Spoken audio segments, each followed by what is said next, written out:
Hello viewers, it's January the 17th, 2014. Rob Atfield reporting for Port Carling Boats. Here we are today in Toronto at the Toronto International Boat Show.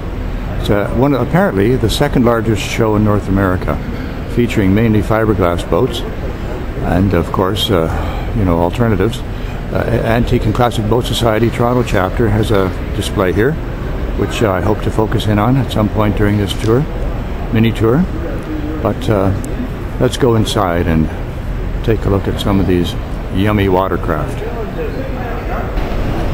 First thing that caught our eye, viewers, were these plastic cabin cruisers, sponsored by the Pride Group of Ontario. They're pretty massive boats.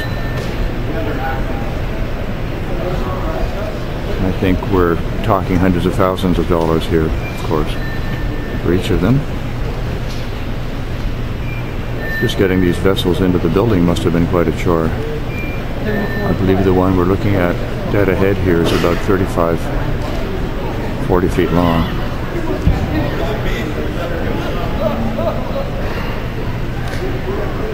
Certainly no shortage of fiberglass. This is a 44-footer powered by twin Cummins diesels. Asking price $790,000.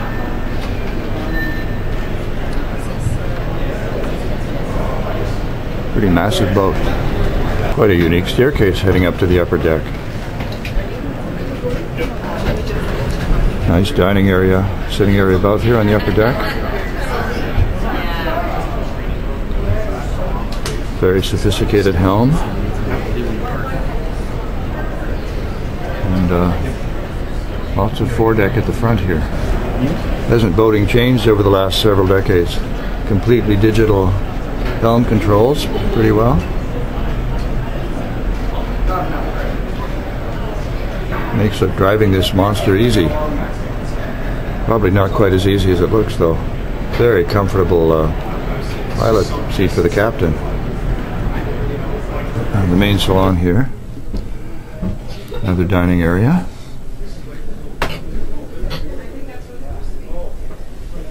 Kitchen area.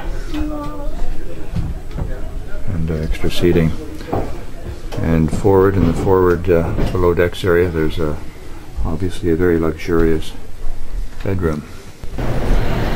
Here's a quick pan around, viewers, of one of the main areas, featuring plastic boats, fiberglass. Of course, this is anathema to some antique woody boaters, but I suppose it's possible to be converted. Anyway, we'll do some more shots shortly. So yes, my name is Gavin from Clearwater Design. Viewers, we're at this man-made lake here, the largest indoor lake apparently in the province.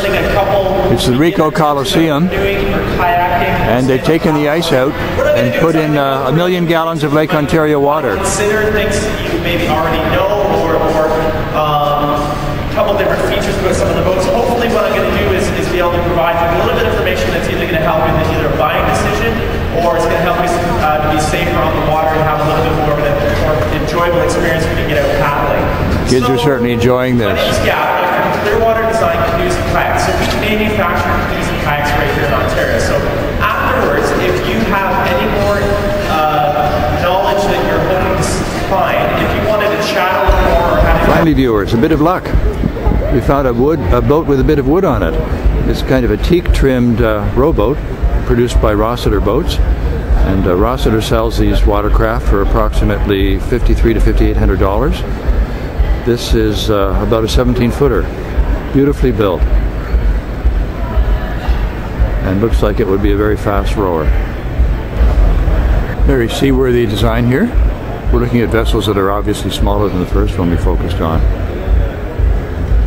Something for everybody here. No shortage of kayaks and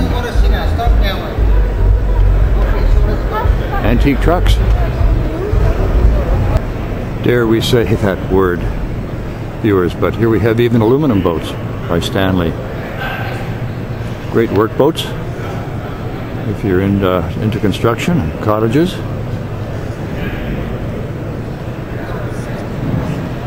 Sturdy, durable. Take a lot of battering. Believe it or not, viewers, we're in another area here. Huge showroom, entirely different from the first. I'm not sure how many boats we have here today, but it's got to be in the hundreds, obviously.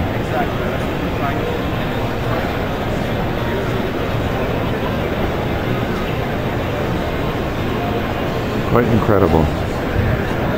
This has got to be one of the biggest shows in North America, I would think, if not the biggest. Good news, viewers. I've just discovered the perfect engine for your sea fleet. This 350 horsepower V8 Yamaha engine. Look at the size of it. Absolutely monstrous. I won't ask about the price. And of course, if you're into Sea-Doos, no shortage of Sea-Doos in this show either. Complete with wave action. What show would be complete without Zodiacs? And these Zodiacs have certainly gone upscale. I presume the durability and quality of these boats is just getting better and better.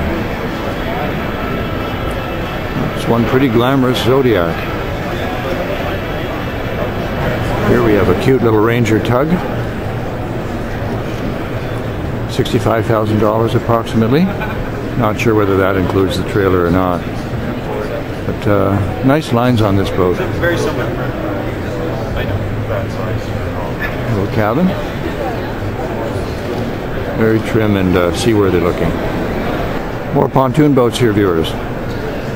The pontoon boats seem to be becoming more and more popular. They're almost like floating living rooms. And I've seen prices as high as $70,000, $80,000 here. And they're probably starting at about $15,000, $20,000 for the really basic models. But they certainly seem to be becoming more and more glamorous by the year. There's another pretty substantial piece of fiberglass. The Swift Trawler 44. Presumably that's the length. Pretty massive boat as well. Not much sign of wood, except perhaps the deck rail. Are then, mateys, if you're a sailor, this is the place to be. The big manufacturers, Hunter rather, and other big names in sailing are here.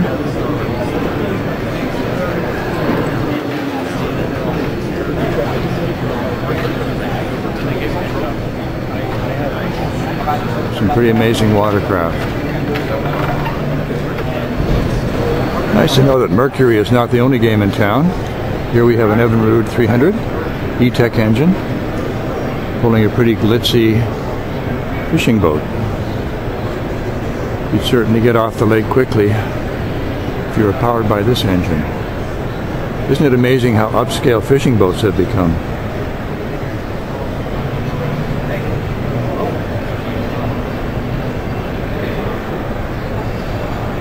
No shortage of glitz here. Here we have, I guess you'd call it a hydrofoil, viewers, for those that like winter cottaging and winter boating. This is in the $60,000 range. It has two engines, I guess, one for the flotation device on the bottom and an aircraft type engine for forward propulsion. Great for those December, April days in Muskoka and other ice-bound lakes. Well, we're about to land on the Antique and Classic Boat Society vessels, viewers, but just a reminder while we're here that the 34th annual Antique and Classic Boat Show is going to be held this coming Saturday, not this next Saturday, of course, Saturday, July the 5th, 2014 at the Muskoka Wharf, Gravenhurst. And as usual, there will be a wonderful plethora of wooden eye candy of all natures and sizes. We'll start here with a lovely old Peterborough sailing canoe, 16-footer, and original date of manufacture unknown, but this canoe was restored once as a working canoe by the Peterborough Canoe Company in the late 1950s.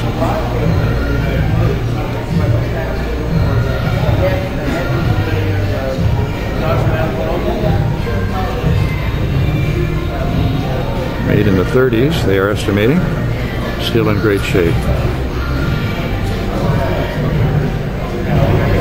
We're looking at an Ackroyd rowing dinghy here, viewers. The placard tells us that two very similar 1940s Ackroyd rowing dinghies. This is one of the two. This one is unrestored. Hundreds of old woodies in similar condition can still be found today throughout our region, although approximately 1/3 of this little boat will need to be replaced with skilled hands, time, and patience. And if we follow over to the left here, this is a restored 1945 9-foot Ackroyd rowing dinghy owned by Ken Lavalette, who's obviously done the restoration. Anybody in the boating world knows that Ken does magnificent work. Lovely little rowing dinghy. Here we've got a little Jupiter hydroplane, original 1956 design. Strange place for the wheel. I guess the driver lays down and when he's driving the boat. This one was discovered buried in a barn hayloft in 2012. It's going to be restored back to racing condition. And the power at the back here was a Koenig 2-cylinder alcohol motor.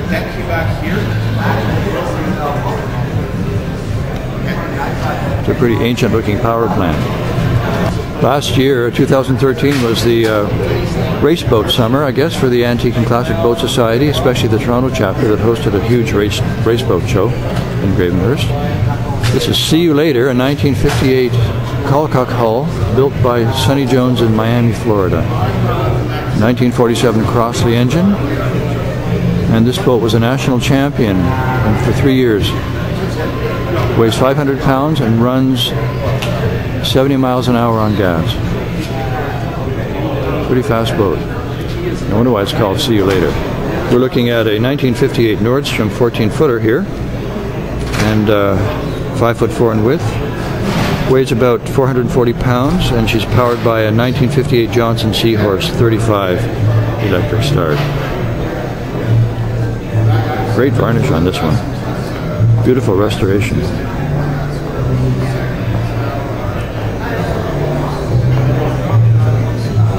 That's quite a nifty little runabout.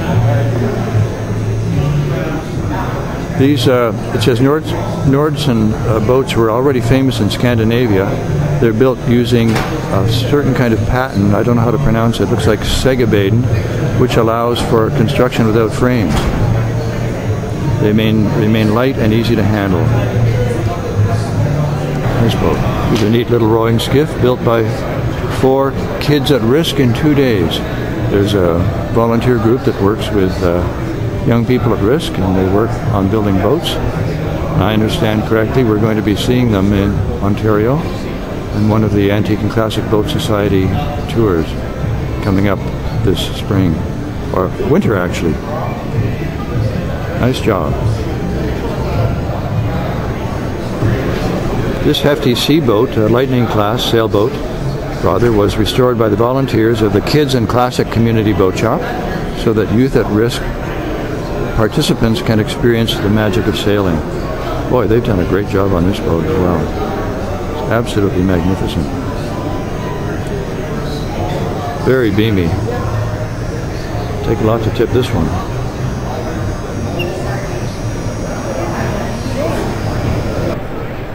One last pan around, viewers, before we leave this absolute sea of fiberglass, much of it white.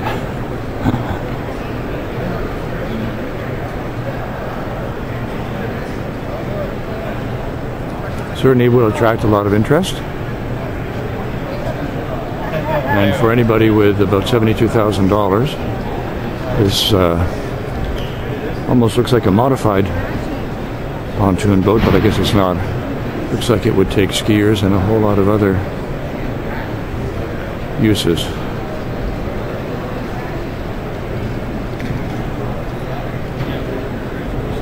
Pretty glamorous boat.